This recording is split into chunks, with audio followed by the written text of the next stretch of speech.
বা সেনাবাহিনীর অন্যান্য সদস্যরা মোটেও সেনাবাহিনী শেখ হাসিনা কর্মকাণ্ডকে পছন্দ করেনি এবং দেশবিরোধী কর্মকাণ্ড কখনো করে নাই। এবং সেই জন্য লাস্ট মোমেন্টেও হলো গিয়েও ওরা ঘুরে দাঁড়িয়েছে, এবং ঘুরে দাঁড়িয়েছে বলেই আজকে বাংলাদেশের চিত্র এটা। আপনারা চিন্তা করে দেখেন, জাস্ট নিউট্রালি চিন্তা করে দেখেন, সেদিন যদি সেনাবাহিনী ঘুরে না দাঁড়াতো কি অবস্থা হতো।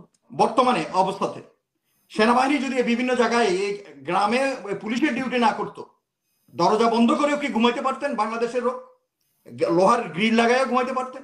তো কাজে আমার কথা হচ্ছে যে give some credit.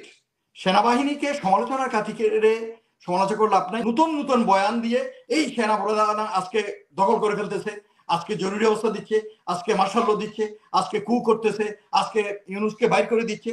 This are all nonsense. এবং আমাদের কিছু লোক, বিক্রি হয়ে যাওয়া লোক, তারা এদের এই যে মিডিয়াতে আছে, সাংবাদিক আছে, তারপরে কিছু পলিটিশিয়ান আছে, তারা এইসব কথাগুলো বলে বলে দেশের ভিতরে একটা বিভ্রান্তি সৃষ্টি করতেছে। আমি যে জিনিসটা বলতেছিলাম যে দেখেন, সবাইকে ঢালাওভাবে অবিশ্বাস করে লাভ নেই, কাজে প্রমাণ করতে হবে আমাদের কাছে। তো আমি যে জিনিসটা বলতেছি, রোহিঙ্গা ইস্যুটা যেহেতু এখন ওরা আনছে, এটা নিয়ে কি করতেছে আমাদের দেখতে হবে। এখন আমি যেটা মনে করি, এইটা ওই যে বললেন না, এইটা নিয়ে ইউএনএ একটা মিটিং এর ব্যবস্থা করতে তো সময় লাগে, এটা করতে কখন যেন হবে বললো। তো আমার কথা হচ্ছে যে এইটা নাড়াচাড়া করে ইউএন মিশন এবং ইন্টারন্যাশনাল অর্গানাইজেশন গুলোকে এটাকে ইনভলভ করে এই যে রিফিউজি রিপেট্রিয়েশনের একটা প্রসেস যদি ওরা করতে পারে, এবং রিফিউজি রিপেট্রিয়েশন যদি করতে পারে ফিজিক্যালি আগের মতো প্রমিস করে, যাতে ক্যান্সেল হয়ে না যায়, এই ধরনের যদি হয়। কারণ আগে নিয়ে ওখানে রোহিঙ্গাদেরকে ফেন্সড ক্যাম্পের ভিতরে রাখতো, তাদেরকে ফরেনার হিসেবে কাউন্ট করতো, তাদেরকে এক্সট্রা আইডি কার্ড দিত।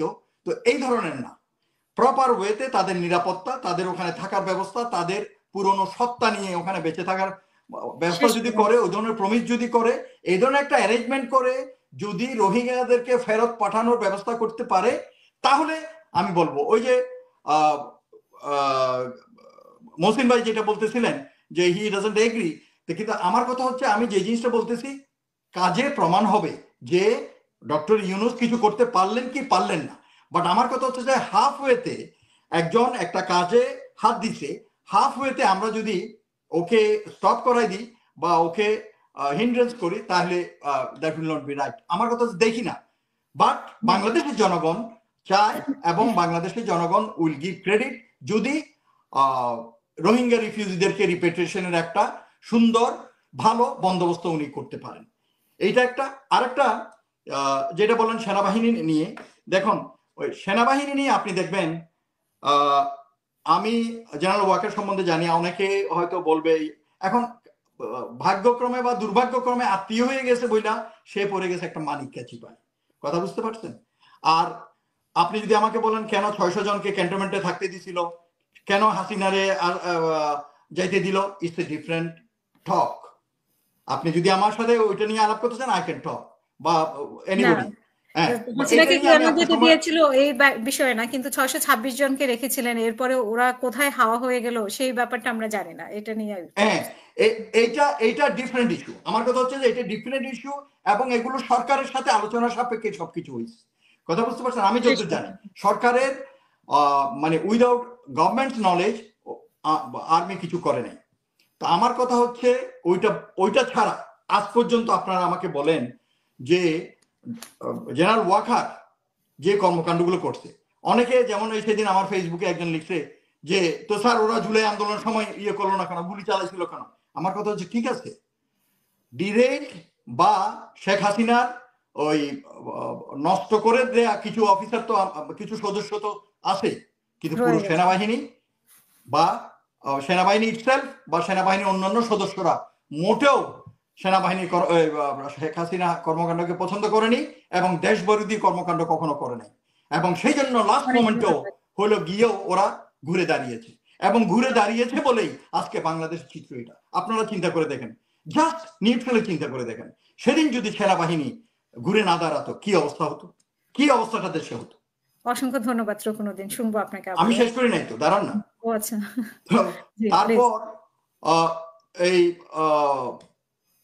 এখন বর্তমানে অবস্থাতে সেনাবাহিনী যদি বিভিন্ন জায়গায় এই গ্রামে পুলিশের ডিউটি না করতো, দরজা বন্ধ করেও কি ঘুমাইতে পারতেন বাংলাদেশের লোক? লোহার গ্রিল লাগাইও ঘুমাইতে পারতেন? তো তো কাজে আমার কথা হচ্ছে যে গিভ সাম ক্রেডিট, সেনাবাহিনীকে সমালোচনার খাতিরে সমালোচনা করে লাভ নাই। আমরা দেখতে পাচ্ছি, কারণ ভারতীয় গোয়েন্দা সংস্থা র এবং এটা সব দেশে বিদেশি হোস্টাইল ইন্টেলিজেন্স সার্ভিস যারা থাকে, তারা একটা দেশের মেরুদণ্ড হচ্ছে সশস্ত্র বাহিনী, প্রতিরক্ষার যারা মেইন টুল, তাদেরকে জনগণ থেকে বিচ্যুত করার জন্য, জনগণের সাথে একটা ডিস্টেন্স ক্রিয়েট করার জন্য তাদের একটা কন্টিনিউয়াস টাস্কিং থাকে। তাদের এই যেমন আমাদের দেশে আছে, ওদের যেমন রড দোষ হচ্ছে আওয়ামী লীগের দোষ যারা আছে, ওরা ওদেরকে হেল্প করে।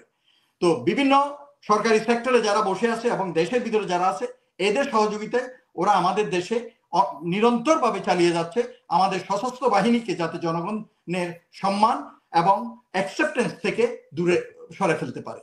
তো এইটা ওরা এই নতুন নতুন বয়ান দিয়ে এই সেনা প্রধান আজকে দখল করে ফেলতেছে, আজকে জরুরি অবস্থা দিচ্ছে, আজকে মার্শাল ল দিচ্ছে, আজকে কু করতেছে, আজকে ইউনুসকে বাইর করে দিচ্ছে। This are all nonsense.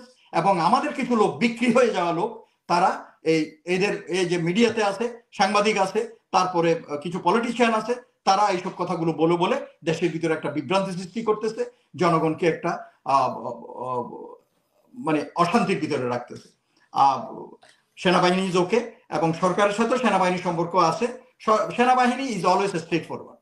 ওরা ওদের মাইন্ড দিয়ে দিছে, যেটা জেনারেল ওয়াকার তার বক্তব্যে বলছে যে election should be in time. এবং আমরা এর আগেও শুনেছি জেনারেল ওয়াকার বলেছিলেন যে 15 মাসের ভিতরে ইলেকশন, 18 মাস, মানে তখন হিসেবে 18 মাস ছিল ডিসেম্বর আর কি। হ্যাঁ, তার মানে এটা ওনাদের ভিতরে একটা আলোচনা হয়েছে, সরকারের সাথে আলোচনা হয়েছে, ওইটার উপর ভিত্তি করে উনি বক্তব্য দিছে ওইটার।